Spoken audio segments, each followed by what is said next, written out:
that even mean, Bowers Game Corner? YouTube, we're back again today for more Origins Bonanza Explosion Blog coverage. Here live at Origins 2022. We're in the Ice Maker room. I'm here with my good friend Adam.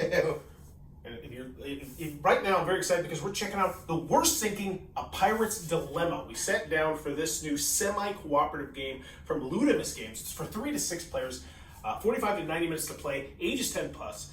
It's coming to Kickstarter Q4 later this year. And it starts at the beginning of the game. We're just going to go through the turns. So you're all pirates, you're on a ship, you're going to be starting a scenario. Maybe you're facing Krakens, or maybe there's skeletons. I think there's 4 different scenarios, which have you rolling different dice. It'll do some various different things. Some kind of monster you're fighting that's attacking your ship. And some of them have easier or harder difficulties. So it's kind of like Dead of Winter, where if you get really good at it, your group gets really good at it, you can bump up the difficulty, that sort of thing. That's built in from the ground up. You're also going to have like this big mini in the middle, which is a ship that is actually going to be numerous different pieces, a pirate ship. So the first thing you're going to do is you're going to check the water level to see if you're sinking. Think Forbidden Island, where it's essentially like that, like, oh, if this happens, bad stuff is going to happen. And if that happens, you immediately flip this first player tile. I want to give kudos to this first player tile. It tells you exactly what you do. It's fantastic. It's super useful. And when you flip it over, and the backside was also super useful as well. So we'll go over what happens when the bad stuff happens a little later. So then what's going to happen is, you might have holes in your boat because you're dealing with a freaking Kraken. So some water's going to come into there, and that's bad. And those are going to be cards, which once again, we just checked when we checked the water level. If you have too many cards in your boat, then you move to the next phase and part of your ship sinks into the abyss, which is kind of cool because you're actually going to see it happen with the 3D minis. But the other thing is, because it's now submerged underwater, there's now treasures that are under there as well. So you just put some treasure cards out because there is going to be a prisoner's dilemma coming up in a second. So next, you're going to roll to resolve threat dice, which means you want to explain that part? Sure. So the Kraken or whatever you're playing against has a certain number of dice that are going to do bad things. Some of them are going to destroy your cannons. Some of them are going to put extra holes in your boat. Some of them, They would do bad stuff. And each of the different scenarios would have different bad things they would do. And I want to pause and say kudos because I thought like they worked well thematically. I found myself throughout the game saying, this works thematically because I did this, he did that. I was like, I like that connection is there. But then you roll the dice, and then we get to the discussion phase where we're going to choose a number of actions because there's an action selection. And so the actions were like that you could go down and you could repair the breach so that less water would come in.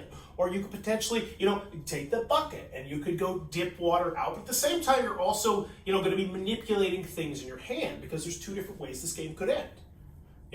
Either the ship could sink and then the person who is the lightest, because they don't have a handful of bloated treasure, because that's one of the other things is you can instead go down there and start stealing treasure.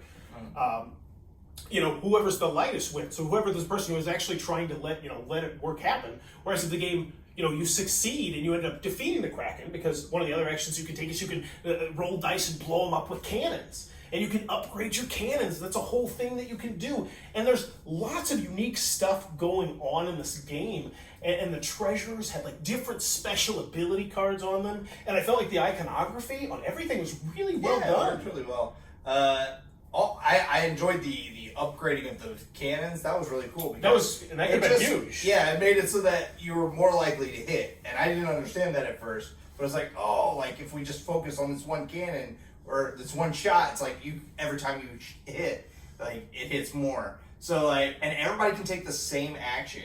So everybody can fire the cannons, or everybody can bail the buckets. But you could also lie. But then if you lie, you don't take precedence, so other people who told the truth potentially might go first. There was an interesting system. To get the treasure, you almost want to lie so that you're the only one taking the treasure. If everybody tries to take treasure, nobody gets treasure. And that's where the prisoner's dilemma, or Pirates Dillema in this game, comes with that. So there's a little bit of action selection, you're talking it all about, and honestly, when you're talking it all out, you really get the cooperative flavor of the game. It's like, hey, I got this card, and I said at one point I was going, no, don't do that. I got a card that I'm going to play that's going to make me do something super awesome, so you do this, and then I'll do that, and we'll be able to do this extra cool thing.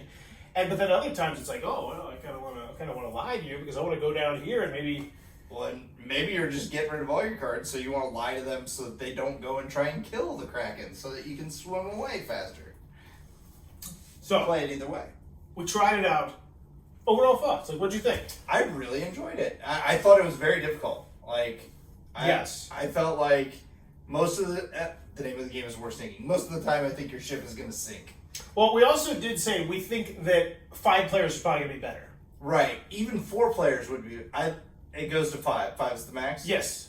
So I think that 4 players would even be better than the 3 player because it's the same setup, but you have one extra person doing stuff. Yeah, and I feel like having an extra person kind of makes it so that, like, hey, maybe because sometimes you'll realize, because how it works is your boat doesn't immediately sink. It's just like part of the boat sinks. So there's not a huge sense of tension early on in the game, and you can like, oh, we could probably, there's interesting But you can aspects. see all the holes, and you're like, I know that we're going to take on. But I'm saying with 4 or 5 players, you could really pull that out, especially with special ability cards. Yep. And I agree with you. I think we got the quote-unquote worst version of the game playing 3 players, and I still really enjoyed it as well. Yeah.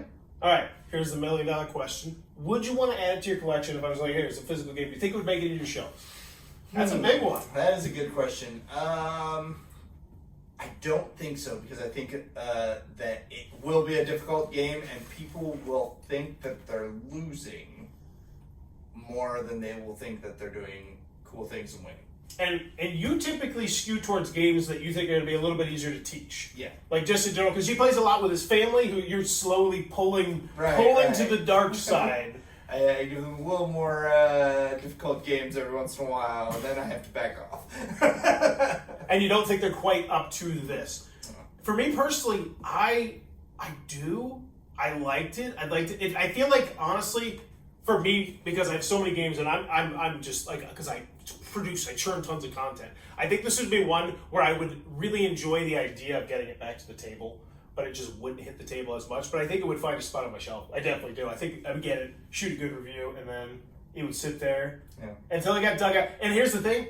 You know what I think would save this? A how to play video. Nice 20, 25-minute how to play video. Because I think the teach, I don't know.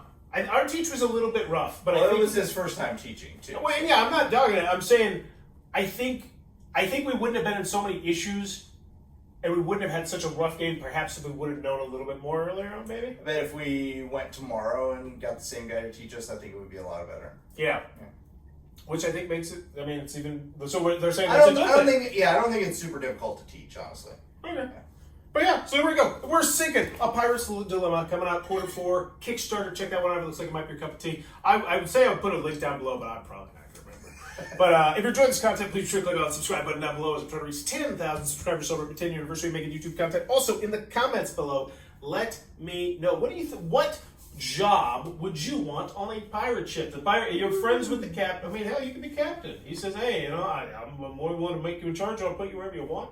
Where are you going? That's a good question. Ooh, this is a good one. It is a good. There's so many jobs, especially if it's a large pirate ship. I think I would like to be the guy up in the crow's nest, just looking around for what's on the horizon. Dude, but one cannonball, you're dead. Like one cannonball. Anybody one cannonball and you're dead. Yeah, but well, here's the thing. This is no. post. No. They're not shooting at that guy. They're shooting at the hull to put a hole in it. Here's the thing.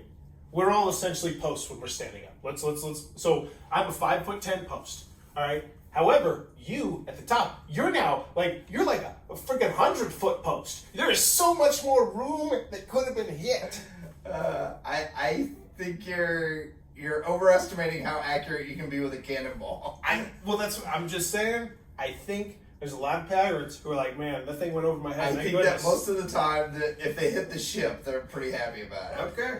I'll let you stick with the crow's nest. I mean, I'm just saying, man, you're living a life of danger. Well, most of the time, you're not in a battle. So here's where I'm going. Part of me wants to go captain, but like that's so high risk. Like you piss off the wrong people, things go rough, you're out. You're out. Like you need to perform, and you need to keep people happy if you are performing, and that's rough. Not to mention, there's a lot of logistics there, and you got to figure out who to trust and who to go. I think I would like to be. I'm gonna imagine this is a really large pirate ship. Maybe they took over some massive thing, and it's to the point now where the pirate, the ship pretty much runs itself. Pirates, pretty much just loving life of Lake Street. He's living his life. Then he's got the assistants. I'm the assistant to one of the assistants. That's what I'd like. Okay. Yeah. I mean, so you have power, but not too much. Nobody's gonna go for your head. And what is that, second mate or something? Say, oh yeah, I suppose I have numbers. Yeah, I'll go second mate. Yeah. Let me know in the comments below. What job are you taking on the pirate ship? As always, thanks for your time, YouTube. This video is brought to you by all of my amazing Patreon supporters, and I would love it if you would join their ranks and have your name immortalized in the end of many of my videos for the end of time. But consider for only $1 a month, and as always, thanks for stopping by.